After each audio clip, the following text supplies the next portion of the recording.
So rarely does the world have a conflict. In fact, it's only happened 3 or 4 times, depending on how you classify a global conflict. But that's not the point. The point is World War I. Technology had been on the rise, and so was the economy. Countries were living in prosperity until October 7th, 1908. Austria-Hungary annexes Bosnia, to the dismay of Serbia, who have big plans. Real big plans. The Bosnians hate it here and want out. They had just kinda semi-gained independence in 1878 from the Ottoman Empire. So did a lot of other states. And after 2 wars, the newly formed region's borders kind of looked like this. In Europe, two separate factions emerged. In 1871, Prussia, with the North German Confederation, and the southern German states decimated France and annexed Alsace-Lorraine. The dual, then the Triple Alliance when Italy joined in 1882, is in the red corner. And the Triple Entente, finalized in 1907, is in the blue corner, all threatened by Germany's naval, military, colonial, and economic prowess. On June 28th, 1914, this dude goes out in an open top car in the region that hates him, in Sarajevo. The people who hate him throw explosives. They miss and hit officers behind him instead. The dude that narrowly escaped death is the Archduke, Franz Ferdinand. Wow, that was insane. I know, right? Driver, go to the hospital. If you couldn't tell, they didn't have the luxuries we have. So naturally, the driver makes the wrong turn. Right where Franz was berating his driver, a man, Guerrero Princip, turned a corner. Yep, yep, yep, yep. You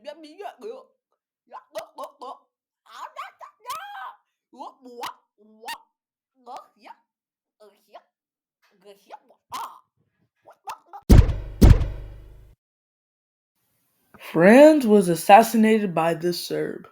So Serbia probably, maybe, had something to do with it. Austria is happy. You think after annexing Bosnia, they wouldn't want more of those juicy, finger licking, scrumptious land. And they need a reason to invade. Apparently, Emperor Franz Joseph didn't care. All he wanted was war with Serbia, and possibly the entire Balkan region. On July 23rd, Austria delivered an ultimatum which would be impossible to complete. And that was the point. On July 28th, 1914, Austria, encouraged by Germany, declares war on Serbia. Russia mobilizes due to their interference in the Balkans in recent years. As a result, Germany declares war on Russia on August 1st and on France on August 3rd. The British and Italians pretend they don't see anything. France has defenses along the German border, and this is a problem because of Germany's plan developed by Alfred von Schlieffen. The plan, named after its creator, the Schlieffen Plan, is to advance like lightning and conquer France. Then, like bolts, through Russia, because their massive army will take some time to get ready. This was a great plan, but these idiotic French defenses will slow them down. So the Germans looked up at Belgium, and on August 4th, 1914, Germany invades them. Belgium is neutral, so the British are so cross with the Germans that they must indubitably declare war on them.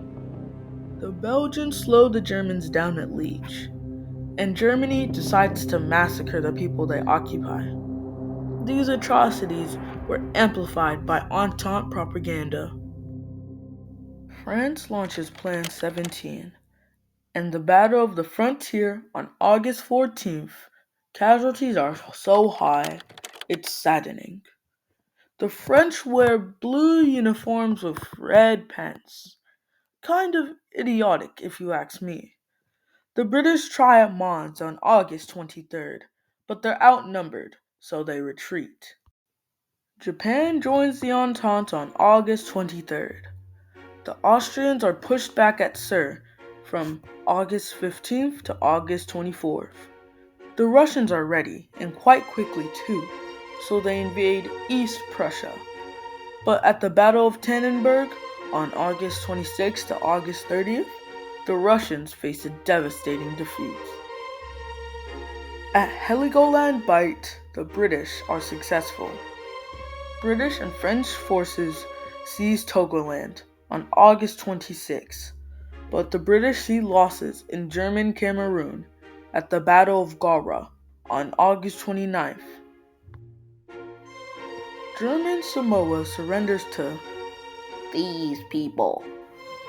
Hey, you mate! Crikey! We just killed you there! Surrender!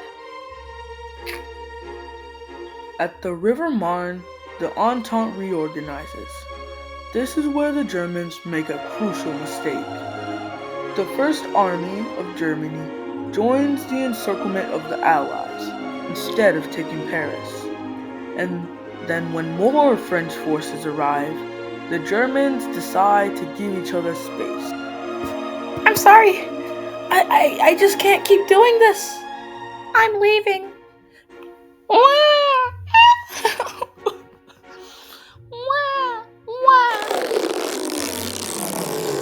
The Battle of Marne from September 5th to September 12th is a German failure.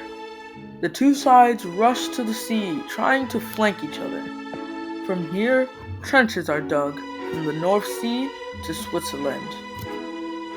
From September 7th to September 14th, the Russians suffer another loss. Nansakakong is another failure in Africa on September 6th. German New Guinea is captured by more outback nations.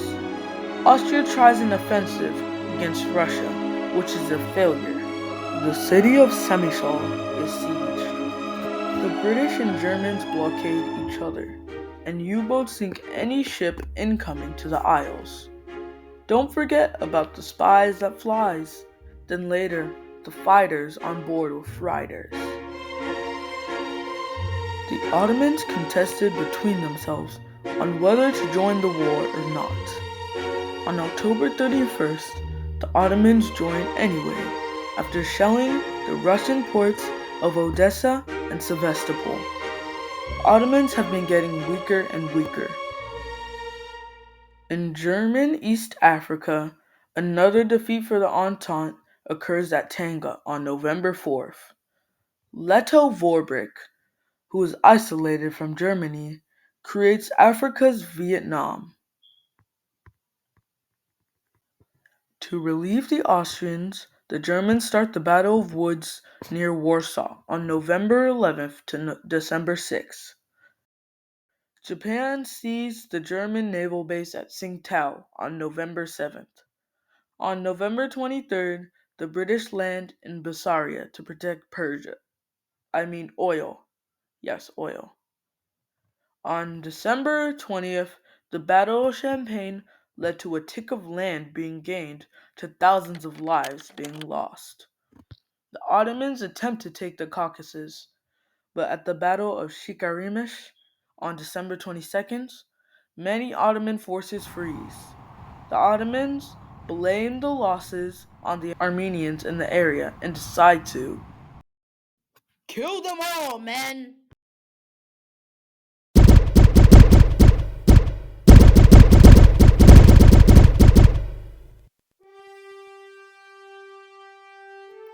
all quiet on the Western Front and all noisy on the Eastern Front was the term given to the war, and for good reason. Austro-German forces try an offensive against Russia, which is mostly effective. Gallipoli. Yeah! Wow! This man is a genius. On February 19th, Anglo-Frankish troops suffer a devastating loss at the Gallipoli Strait, with waters mined everywhere. The Germans used mustard gas on August 22nd in Ypres. Gallipoli. Not There's again. no Really? Gallipoli again. The Entente tries again at Gallipoli and holds steady, but I wouldn't call 250,000 casualties on both sides steady. Looking at you, Churchill. The Lusitania is on its way to Liverpool when it finds itself being sunk by German U-boats. Wait, what's that? Okay. 129 Americans? Okay. That's fine. America was outraged, but still didn't want to get involved in Europe's war, now raging throughout Africa and Asia. So is that really justifiable? Huh, Woodrow? The Americans do get Germany to take it from here to here. Italy declares war on Austria-Hungary for that delicious-looking coastline. Russia is being pushed further and further back. Bulgaria joins on October 14th because of the absolute beating they received in the Second Balkan War. Serbia is jumped and capitulates on November 24th. Serbian troops retreat into Albania. The Austrians give chase, but to no avail. On January 25th, Montenegro surrenders. Verdun, key to devastating France other than Paris or Bordeaux. Verdun is France's Stalingrad. Germany declares war on Portugal on June 23rd because of their old alliance. May 31st, 1916, the naval battle of Jutland rattled both sides. France defends Verdun, and Italy defends Osego. They ask their allies to call attention away from the city. The British start the Battle of the Somme, where they use tanks for the first time, on July 1st, and the Russians start the Brusilov offensive on June 4th. Both are a success. The British make a promise to help the Arabs form their own state, but then go ahead to make a secret deal with the French to split up the Middle East. Romania saw the Brusilov offensive a success and decided to contribute. What was I saying again? Germany is hungry due to the blockade. The Entente is receiving supplies through the United States, so Germany relaunches U-boat attacks. The Russians are... Where are the Russians? On January 17th, 1917, the British occupy Baghdad. What is this? This can't be acceptable. When I appear There's myself no as a dissent. we must get rid of Sound that so? The Germans sent a telegram to Mexico asking them if they could attack the United States. Very suspicious there, Germany. But the British intercepted it and showed it to the Americans on February 24th. This was the last straw. And as a result of this horrible act, the United States declares war on Germany on April 6, 1917. With American resources now available, the Germans shiver. The optimistic Americans didn't know the horrors of the Europeans. One horrific example is Verdun. 20,000 deserted and about 400,000 casualties. France tries an offensive which is partly successful. The Nivelle offensive had a diversion at Vimy Ridge on April 9th, then attack on April 16th at Meneses. The British explode 19 mines under the Germans, leading to the largest man-made explosion other than a nuke. Greece joins on June 27, 1917, after pressure from the Entente, and after being split in two because the king favored the Central Powers and the prime minister favored the Entente, Greece is able to hold back some advances. At this point, things were turning around. A wave of war declarations occur when Siam on July 22nd, Liberia on August 4th, China on August 14th, and Brazil on October 26th declare war on Germany because their U-boat attacks were getting annoying. The Germans push into Russia and inflict 1.7 million casualties. The people of Russia are extremely hungry and tired of the Tsarist regime under Tsar Nicholas II. They've had a shortage on just about everything, and now the military has been taken away from the front lines to quench riots in Petrograd, and even began to mutiny. Nicholas abdicates and Alexander Kerensky is now in charge, but his government was weak. So then Lenin, the leader of the Bolshevik movement, overthrew Kerensky and established a Marxist government. This is an extremely complicated topic, so we'll make a different video about it in the future. But as for now, the Soviets decide to leave the war. On another note, the Romanians signed an armistice due to the Russians collapsing. If you couldn't tell by now, this is a war of attrition, which is the reason the Soviet Union had left. Each side was trying to grind the other into dust. Now, Germany was facing an economic and civil crisis. Their money was going towards the war effort, not the people, and they were running their coffers dry. People were hungry. Mutinies are now widespread, and so many offensives began on the Alfonso front for nothing to happen. Yet, when German Austro forces arrive, they push back the front line. The Ottomans are being pushed back beyond the Jordan Valley.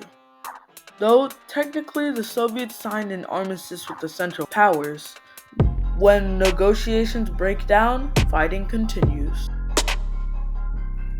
It comes to a point where the Soviets are literally dying and Finland declaring independence, where the Soviet Union make peace and are forced to recognize the independence of these states, while Germany and Austria hold on to Poland. The Germans pound through the trenches to ensure France's surrender before the Americans arrive. The Germans move too quickly though, so the French forces push them back, and then American forces overpower them. The Germans weaken themselves and are pushed back even further. The Entente, or now the Allies, launch a massive offensive in the Macedonia region, which makes Bulgaria sign an armistice on September 29th. Austria-Hungary and the Germans are facing a full-on revolution. The Ottomans surrender on October 30th, Austria-Hungary on November 4th, and Germany on November 11th, 1918. The victors meet in Paris, then Versailles to negotiate a peace treaty. The Treaty of Versailles is signed on June 28, 1919, exactly 5 years after the death of Franz Ferdinand.